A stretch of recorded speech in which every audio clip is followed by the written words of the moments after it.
my best friend's wedding, a girl lunged forward and caught the bouquet, only for it to slip from her hands and land squarely in my arms. My best friend Lauren Walker beamed at me. "Madison, looks like you're the next bride." The guests exchanged knowing glances and turned toward my boyfriend of 8 years, Mason Ryder, the CEO of the Ryder Group. But he calmly plucked the bouquet from my hands and casually passed it to the girl standing beside me, his secretary, Natalie Carter. She caught it first. He ruffled my hair, his voice gentle. "Be good. Give it back to Natalie for now. We'll wait for the next time." The spotlight and the guest's attention shifted with the bouquet, settling on Natalie. I looked at her startled yet shy expression, then rested a hand on my stomach and forced a bitter smile. Mason didn't know there wouldn't be a next time. Our 8-year promise had already come to an end, and we still hadn't taken the step into marriage. And I had already promised my parents, who were royalty, that next week I would leave and return to Montelvia to inherit the family legacy. The moment Natalie Carter ended up with the bouquet, my best friend Lauren Walker's smile vanished. She was even angrier than I was. Leaning close to my ear, she whispered through gritted teeth, "That Natalie did it on purpose. Before the wedding, I specifically told everyone the bouquet was meant for you." I gently interrupted her.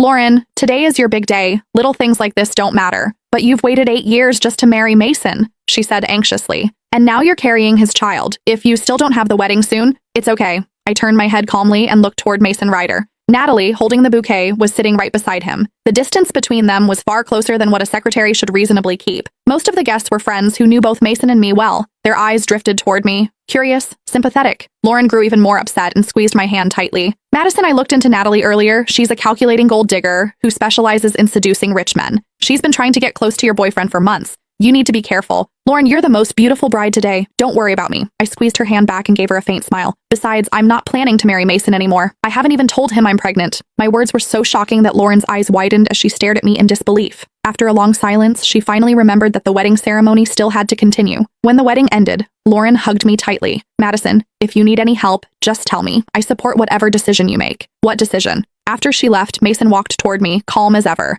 "What were you two talking about just now?" Out of habit, he reached out and draped an arm over my shoulders. I shifted slightly to the side and avoided the gesture. "Nothing." He didn't seem to mind my reaction. With a soft laugh, he said, "Are you angry? Natalie caught that bouquet first after all.